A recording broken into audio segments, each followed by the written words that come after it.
Assalamualaikum warahmatullahi wabarakatuh. Selamat malam teman-teman semua.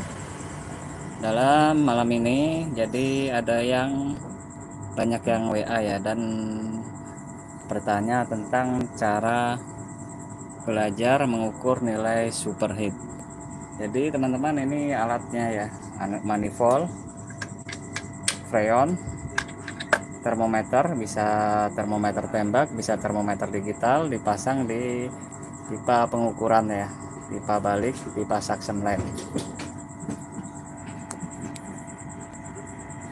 Jadi ini pipa besarnya dibaca dengan termometer digital itu 19. Coba kita ukur pipa besarnya 18.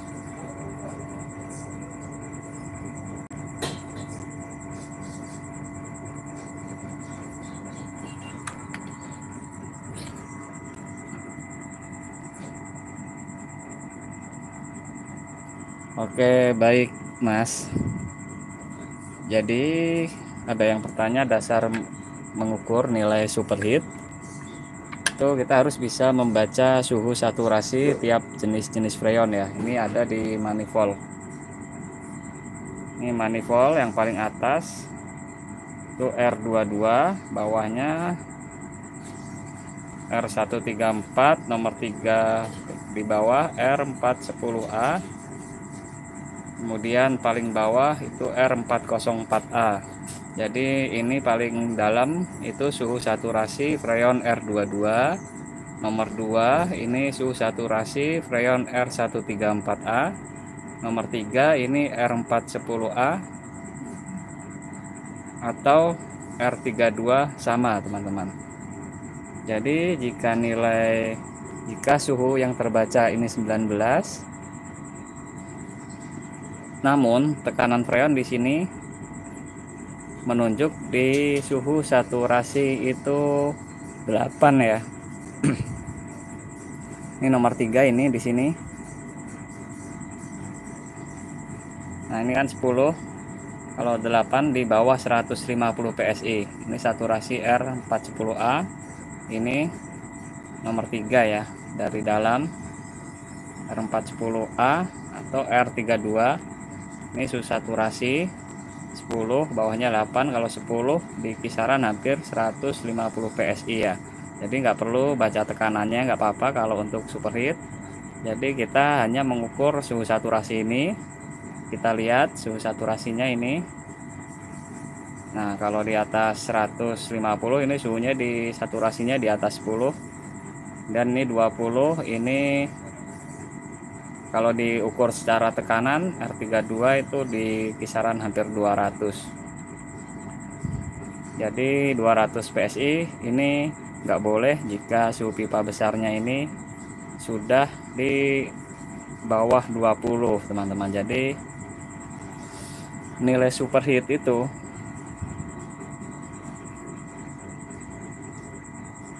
pipa yang kita ukur ini lebih panas dari suhu saturasinya. Artinya suhunya lebih tinggi dari suhu saturasinya. Jika di sini 10 saturasi R32, nomor 3 ini berarti secara tekanannya itu 100, hampir 150, kita buletin aja ya.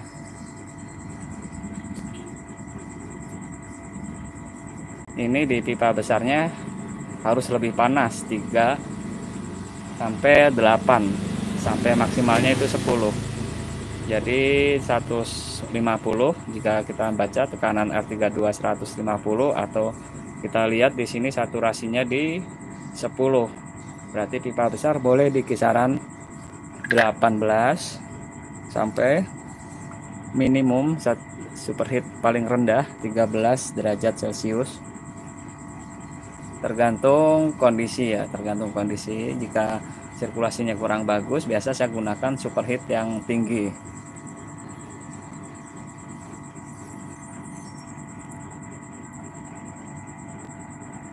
Oke, kita sambil praktekkan, kita akan kurangin freonnya dulu tanpa kita mengetahui tekanannya. Jadi kalau semakin dikurangin, ini suhu pipa besar ini semakin panas atau suhunya semakin tinggi. Ini kan terbaca 19 ya. Ini saya kurangin. Saat dikurangin tekanannya turun. Namun nanti saat stabilnya itu, sorry bukan tekanan, suhunya ya, suhunya turun.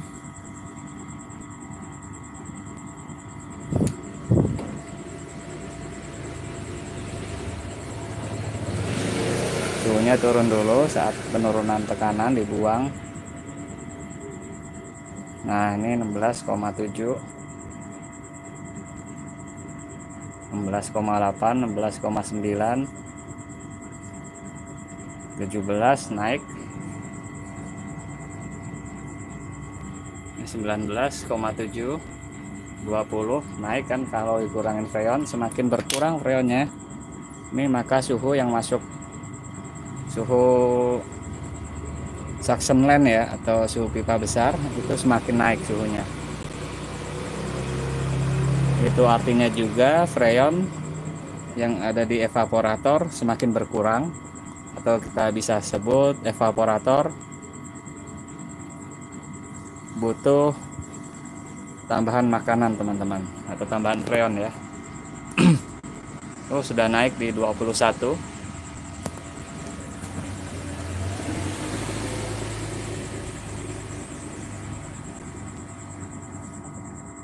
Naik kan. Sekarang kita akan ukur kalau 21, kita naikkan lagi aja. Itu sudah naik di 27. Superheat, jika kita ambil superheatnya itu 8, berarti 21 dikurangin 8 itu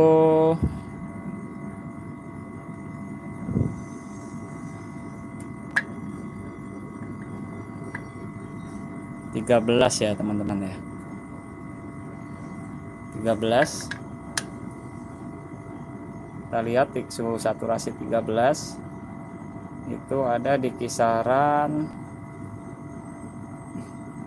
130 teman-teman ya.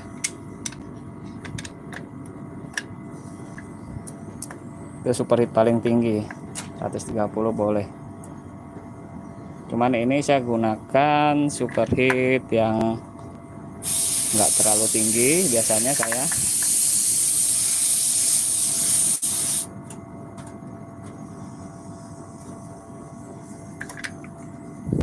Oke, kita lihat suhu saturasinya 15 teman-teman. Ini 15, di tengah-tengah 10 dan 20. Kita baca saturasinya aja. Ini 15, pipa suhu suction line, pipa besar 22. Berarti superheat 7K ya. Sorry tadi 13 itu di sini teman-teman. Jadi tadi kalau kita lihat 13 itu jika diukur secara tekanan di kisaran 160 teman-teman. Jadi kalau 150 sudah kurang freon ya. 150 itu saturasinya kan 10 ini. Kurang lebihnya 10. Terus 150 kita ambil garis ke sini. Nomor 3 10 derajat. Nah, 150 atau 10 derajat suhu saturasi R32. Jika terbaca pipa besarnya ini 22, ini artinya superheatnya 12 ya. Kurang freon.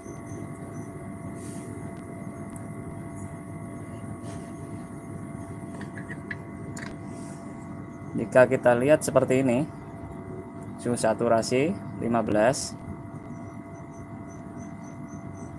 suhu suction line 22, ini superheat 7K. Jika dengan termometer digital ini 20, superheatnya 5 Celcius.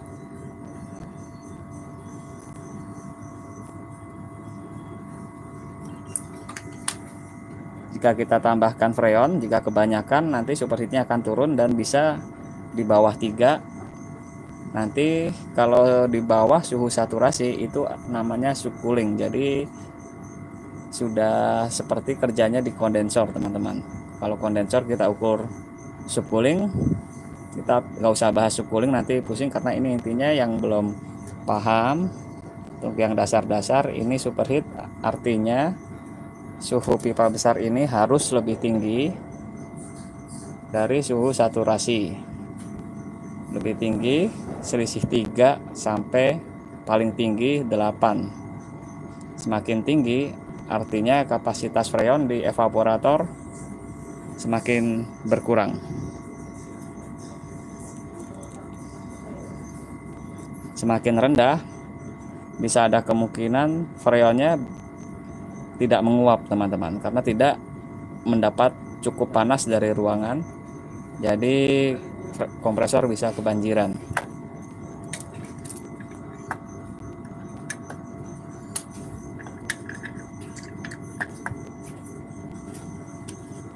Oke, kita akan tambahkan freon untuk menurunkan nilai superheat.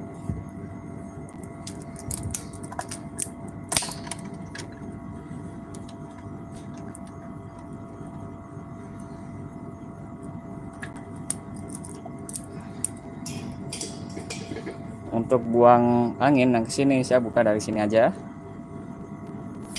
baru kita tutup. Kemudian kita buka tabung freonnya. Untuk R32 posisinya tegak tabungnya. R410 freon campur posisinya dibalik.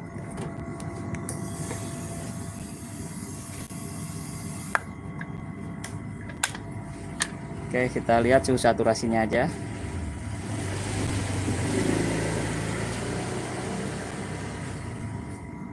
ya, tengah-tengah antara 10 dan 20, tapi di atasnya dikit setengah, jadi 16.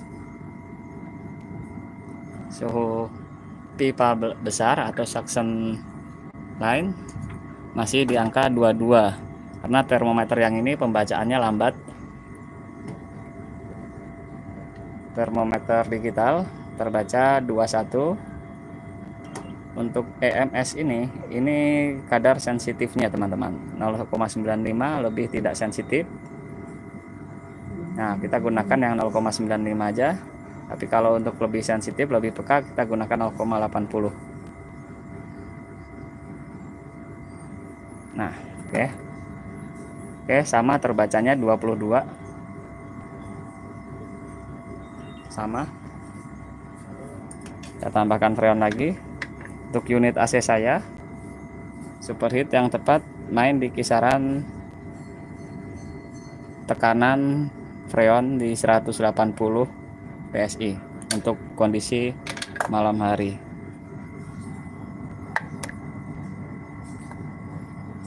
Untuk tekanan ini sekarang posisinya di 175. Kita tambahkan.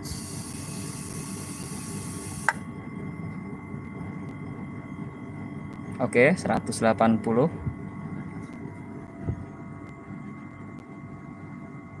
Saat kita tambahkan, suhu di sini bisa naik. Kita tunggu, nanti dia bisa turun lagi.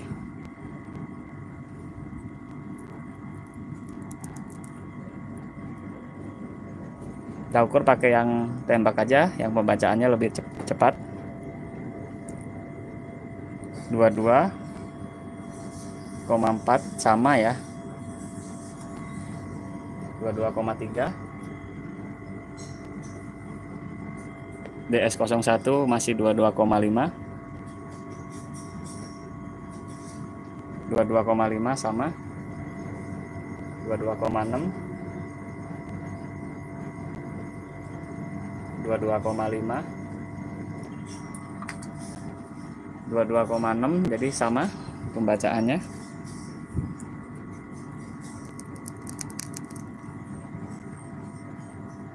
Jika ingin lebih cepat, kita tambahkan freon, bisa lebih cepat turunnya, tapi kita nanti harus pasin lagi, dikurangin lagi. Oke, sudah 22,5.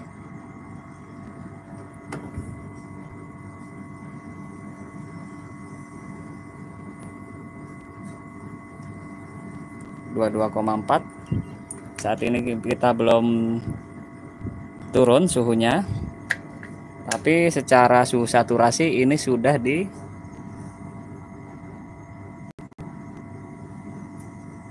17. Jadi ini sudah 5 Celcius superheat teman-teman. Jadi ini sudah dapat juga teman-teman, karena ini main di suhunya lebih tinggi dan dengan tekanan juga lebih tinggi. Suhu saturasi ini saya tunjuk ini ya, 17, 18, 19, 20. Jadi R32 ini suhu saturasinya 17, pipa besarnya 22, saturasinya superheatnya itu 5 Celcius. Saya mau turunkan di 4 teman-teman, 4 atau 3.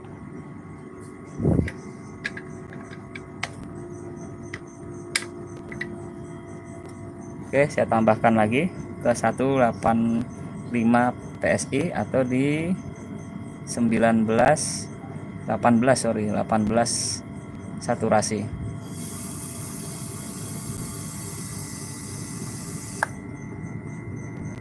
Oke, saturasi 18, tekanan freon 185.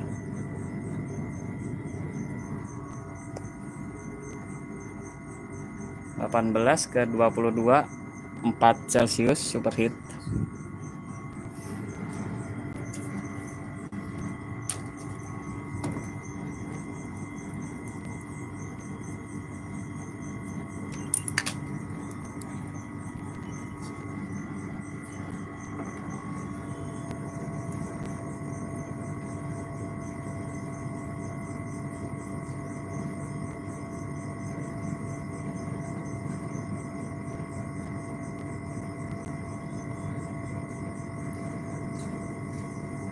Kita hanya pantau suhunya, apakah dia semakin turun.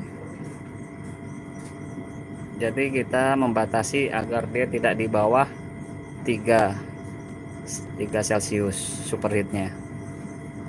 Jadi kalau 3 Celcius, jika saturasinya 18, itu di 21 ya teman-teman, di 21.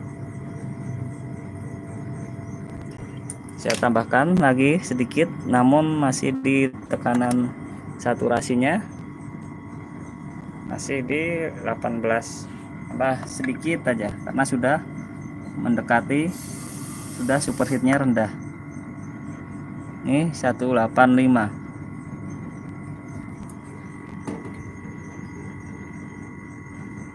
Kita pantau suhunya saja, itu sudah semakin turun, bisa di 22 dan bisa di 21 teman-teman ini, karena kapasitas freonnya di evaporator sudah semakin banyak.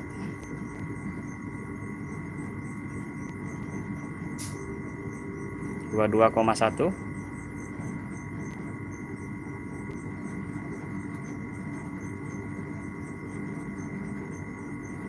Di sini 22,3.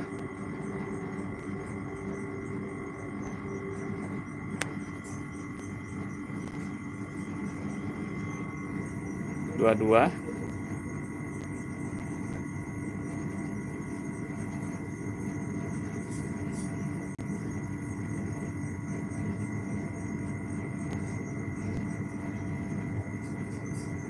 Oke, ini sudah cukup teman-teman.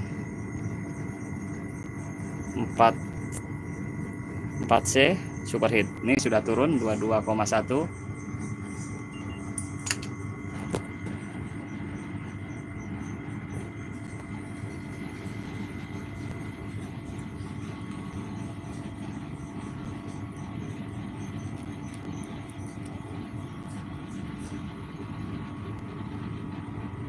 Oke, saya tambahkan sedikit baru kita lepas manifoldnya. Oke, kita lepas, kita pantau suhunya aja. Ini tekanan 185, saturasinya 18 gitu ya.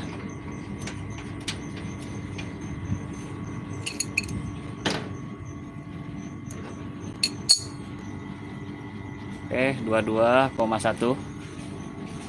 Kita kencangkan freonnya.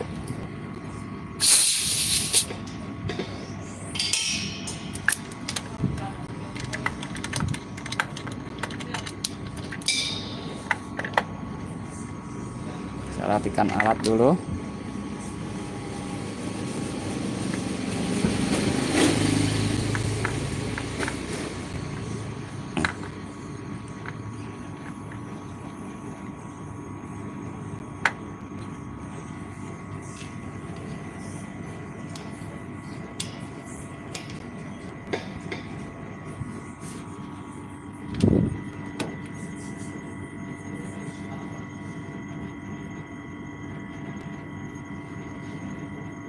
Oke teman-teman, ini sudah cukup superheatnya. Jika ditambahkan lagi suhu pipa besarnya bisa sampai 18 atau di bawahnya lagi, di bawah 20 teman-teman. Takutnya kebanjiran freon cair, lebih merusak kompresor karena kompresor itu kompresor uap, jadi hanya memompa uap. Kalau seperti mesin motor, kalau dia kebanjiran itu pistonnya rusak. Kalau ini bukan piston, cuman tetap saja sama.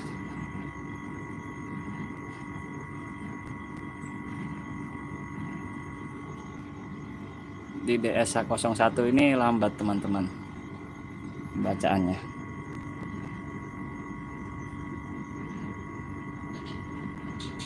Oke, ini stabil.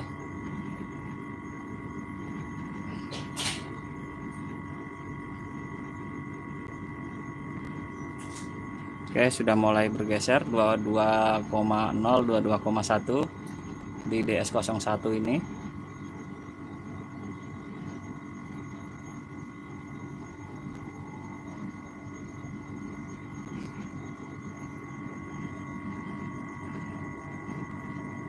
Stabil ya. Oke, teman-teman, semoga video ini membantu ya untuk pemahaman mengukur nilai superheat.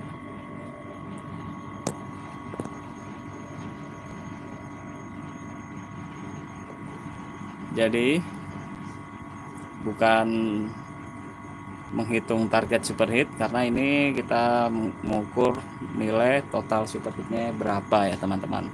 Untuk kondisinya bisa disesuaikan dengan kondisinya. Jika sirkulasi di odor itu kurang bagus, lebih baik gunakan superheat tinggi. Kita ambil contoh, ini di gang ya, di gang sininya ada tembok, jadi panas ini balik lagi ke sini, jadi akan menaikkan suhu di kondensor sini. Ini nantinya akan menaikkan semua suhu ya teman-teman ya. Suhu di pipa kecil juga akan naik. Jadi kebanyakan, jadi apa ya teman-teman, kalau kondensor kotor ya seperti itu gambarannya teman-teman. Jadi kita bisa sesuaikan dengan kondisi superheat itu yang pas mau ambil berapa Celcius. Jadi batas terendah superheat 3K, 3 Celcius. Itu berdasarkan pengalaman saya ya. Jadi di sini saya hanya ingin berbagi pengalaman, bukan untuk menggurui teman-teman semua. Jadi ini cara saya dan berguna untuk analisa unit sistem itu seperti apa. Bisa dilihat dari superheatnya. Untuk lebih detail sih di subcooling juga, cuman ini sudah cukup membantu teman-teman. Oke teman-teman, semoga video ini bermanfaat untuk teman-teman semua. Terima kasih.